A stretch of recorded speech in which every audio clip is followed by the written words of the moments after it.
दोस्तों, अभी 24 जनवरी को सुप्रीम कोर्ट का परिस्थिति जन्य साक्ष्य पर आधारित मर्डर केस में एक बहुत ही जबरदस्त फैसला आया है।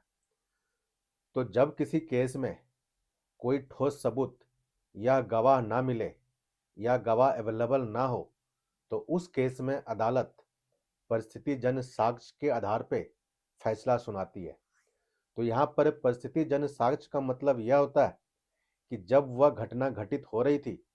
तो उस घटना से पहले और उस घटना के समय और साथ में उस घटना के बाद उस घटना स्थल के आसपास क्या सब हो रहा था। तो वो सारे जो पहलू हैं वह कहलाते हैं परिस्थितिजन्य साक्ष्य, कि उस समय वहां पर क्या सब घटित हो रहा था। तो इस केस में सुप्रीम कोर्ट ने परिस्थितिजन्य साक्ष्य पर आधारित केस को प्रूव करने के लिए वह 5 सिद्धांत बताए हैं, जिसके आधार पर वह कोर्ट में प्रूव किया जा सकता है, और इस सिद्धांत को पंचशील नाम दिया गया है।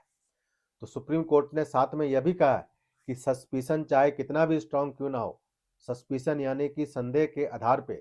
किसी भी आरोपी को दोषी नहीं ठहराया जा सकता। तो किसी भी आरोपी को दोषी ठहराने के लिए अदालत में beyond all reasonable doubts prove करना होता है, तभी किसी व्यक्ति को दोषी ठहराया जा सकता है।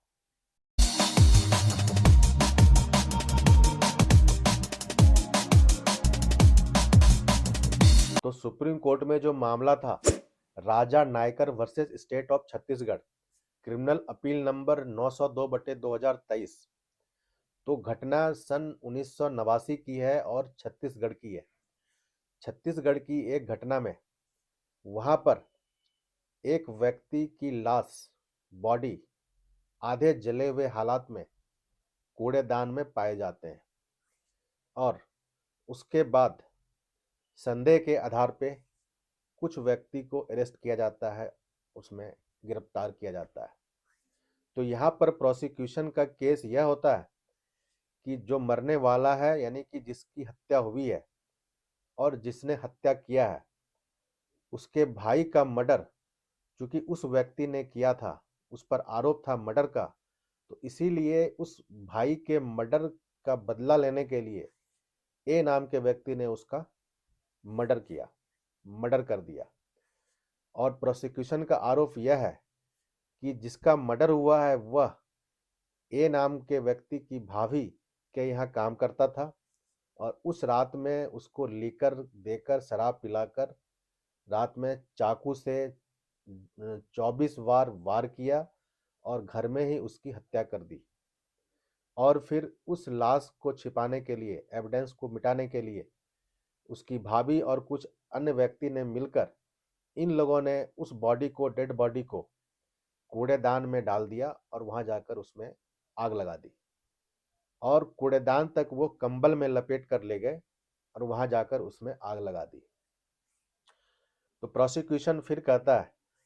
कि जो आरोपी ए है, इसकी निशानदेही पर आगे चलकर कूड़ेदान में से ही वह चाकू यानी डैगर की बरामदगी होती है, और जिस पर कि खून लगे हुए थे, और साथ में इनकी निशानदेही पर ही वह कंबल भी बरामद होता है, जो कि घटना स्थल पे भी था और जाके कूड़ेदान में भी था। तो इस तरह से इस बरामदगी के आधार पे, यानी कि परिस्थिति जन्य साक्ष्य के आधार पे मामला नीचे सेशन कोर्ट में चलता है, और इस बरामदगी के आधार पे ही सेशन कोर्ट जो ए नाम का व्यक्ति है उसको हत्या का आरोपी दोषी करार देता है, और बाकी जो लोग हैं उनको डिसअपियरेंस ऑफ एविडेंस, यानी कि ऑफेंस में जो एविडेंस थे उसको डिस्ट्रॉय करने के लिए सजा सुनाती है। अब सारे ही कन्विक्ट छत्तीसगढ़ हाई कोर्ट आ जाते हैं, और हाई कोर्ट सारे पार्टियों को सुनने के बाद जो एक्यूज नंबर 224 थे, जिन्हें की नीचे की अदालत डिसअपियरेंस ऑफ एविडेंस के लिए दोषी करार दिया था, हाई कोर्ट उन्हें बरी कर देती है। लेकिन जो अपीलांट ए है, जो कि मैन एक्यूज था, मैन कन्विक्ट था, उसकी सजा को बहाल रखती है। हाई कोर्ट कहती है कि प्रोसिक्यूशन ने जो परिस्थितिजन्य साक्ष्य के आधार पर केस को पूरी तरह प्रूव किया है, रखा है, और इस तरह से उसकी सजा को बहाल रखती है। अब जो मैन कन्विक्ट ए था वह सुप्रीम कोर्ट आ जाता है। अब सुप्रीम कोर्ट अपने फैसले में कहता है कि जो चाकू की बरामदगी एक्यूज्ड के यानी कन्विक्ट के इंस्टांसेस पे कहने पे इशारे पर हुई है, वह एक पब्लिक प्लेस से हुई है, यानी कि वह जगह सभी के लिए एसेसेबल था, अप्रोचेबल था। तो इस आधार पे उस बरामदगी को सही नहीं ठहराया जा सकता। फिर सुप्रीम कोर्ट कहता है कि घटना 21 तारीख को हुई है और बरामदगी 25 तारीख को हुआ है, और जिस जगह से बरामदगी हुई है वह सभी के लिए एसेसेबल था, यानी कि वहां पर पब्लिक का आना जाना था। तो इस आधार पर भी वह बरामदगी संदेहास्पद है। फिर साथ में सुप्रीम कोर्ट यह भी कहती है कि जो चाकू पर ब्लड लगे थे, वह ब्लड जो डिसीज्ड के ब्लड ग्रुप है उनसे मैच नहीं कराया गया, यानी कि ऐसा कोई एफएसएल रिपोर्ट नहीं है जो यह कहता हो कि जो चाकू पर ब्लड लगे हैं वह डिसीज्ड के ब्लड ग्रुप से मिलता है। तो इस तरह से सुप्रीम कोर्ट ने जो चाकू की रिकवरी है उसको संदेहास्पद बताया, सही नहीं बताया। फिर सुप्रीम कोर्ट कहता है कि जो ब्लड स्टेन्ड कपड़े थे